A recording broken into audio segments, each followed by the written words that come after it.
Imagina uma criança sinestésica e uma cadeira. Opa! A criança vai para a escola e ela tem que ficar sentada, ela tem uma dificuldade muito grande disso. Aí a criança que consegue fazer um movimento, né, com a mão, com o pé, ok. O duro é aquela que começa a fazer movimento com o rosto, né, que a gente pode chamar de tique. Ou uma criança que não consegue ficar com a bunda parada e ela tem que andar. E aí os professores vão chamar ela de hiperativo, vão falar que ela tem déficit de atenção. O outro exemplo é do visual com essa caixa.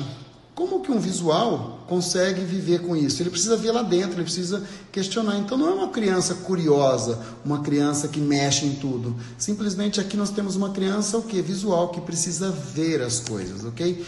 Então, lembra que esse exemplo é só para a gente começar a entender que existem diferentes crianças e que a gente precisa entendê-las antes da gente julgar uma criança.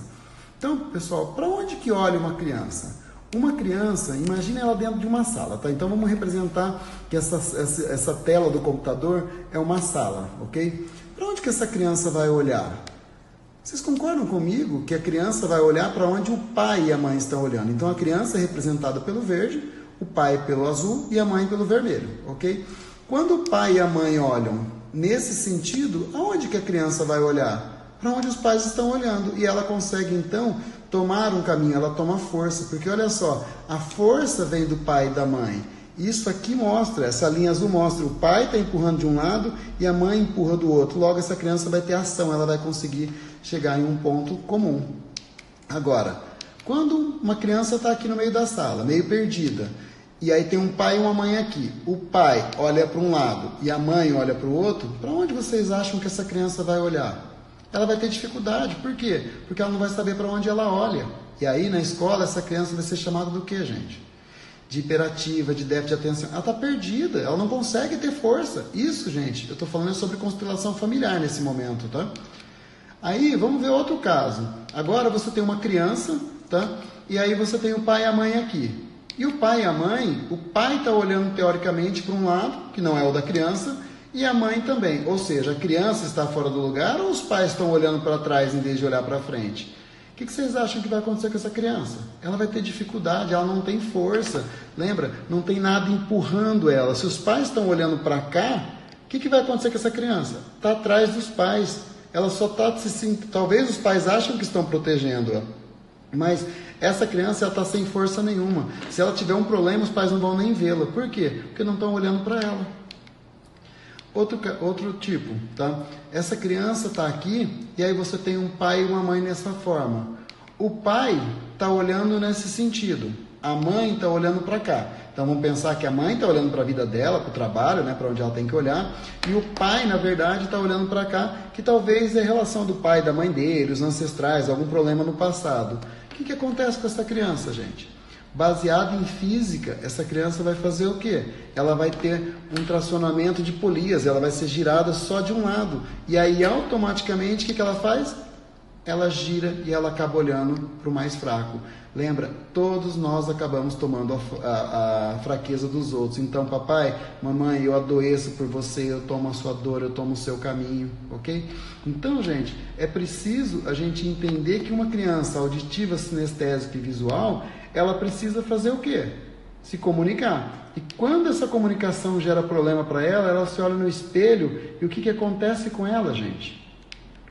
Uma grande explosão. Aí essa criança grita, essa criança corre, essa criança pode perder até a visão, né? Eu vou começar a usar óculos, por quê? Porque se ela quer ser vista e ninguém olha para ela, se ela quer mostrar alguma coisa e ninguém está vendo, o que ela vai ver? Cada vez ela vai enxergar menos. Então, isso é uma das formas que as crianças encontram de quê? De resolver os conflitos. Só que a gente não pode esquecer lá do cérebro inicial, quando a gente falou do cérebro inconsciente, quando a gente falou de 95% do nosso cérebro ser inconsciente e que ele é muito mais veloz que o consciente. As crianças não fazem nada de sacanagem, elas fazem isso para quê? Por sistema autônomo e sobrevivência. E aí, quando o cérebro gera estresse, ele vai gerar o quê? Um gasto energético muito alto. E isso, a semana que vem, quando eu for falar de angústia, eu vou estar explicando para vocês um pouco de como funcionam as doenças e como que funciona o dia e a noite. Para a gente começar a entender que quando a gente fala de conflitos, nós temos vários tipos de conflito também, ok?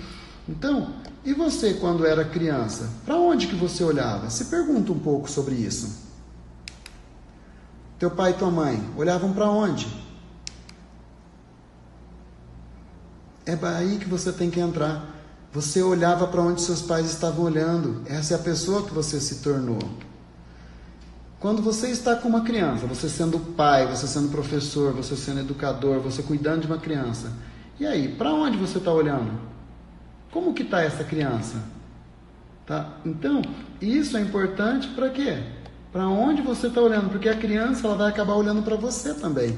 Então, dentro disso, gente, nós temos algumas formas de funcionamento e eu tenho as minhas dicas, né? Eu sou desenvolvedor de um projeto, né, que eu chamo de Workshop Ser Consciente e Coerente, onde é um treinamento para a gente entender tudo isso. A gente tem também as vivências e uma frase que eu defendo é: participe da sua vida sendo consciente e coerente, porque tendo conhecimento você vai aplicar o que você precisa realmente. E aí é onde você tem uma possibilidade de mudança, porque lembra que fazendo as mesmas coisas, terás os mesmos resultados. E nós temos essa capacidade de mudança, isso chama neuroplasticidade, é a capacidade que o nosso cérebro tem de transformação, de mudar as informações. Só que para isso acontecer, o que nós precisamos? De treinamento, gente. Se você não treinar, se você não praticar, o cérebro não vai se adequar a isso, ok?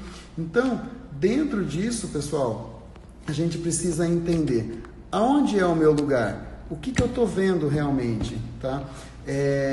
Então, eu me programei para os 20 minutos, tá? Eu tentei ser mais breve possível para a gente ter entendimento do que a gente está fazendo.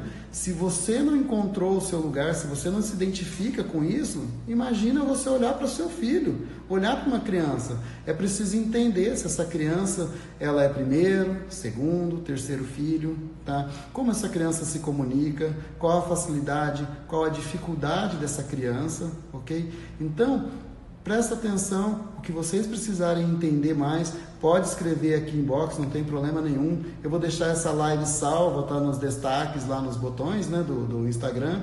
Então, o que você precisar, eu estou à disposição para tentar estar orientando. Eu preciso estar terminando agora a live também, gente, porque eu tenho paciente, tá? E eu não quero atrasar diante disso. O que precisar, eu estou à disposição, ok? Espero que eu tenha ajudado um pouco aí. Obrigadão, até a próxima. Semana que vem a gente fala sobre angústia.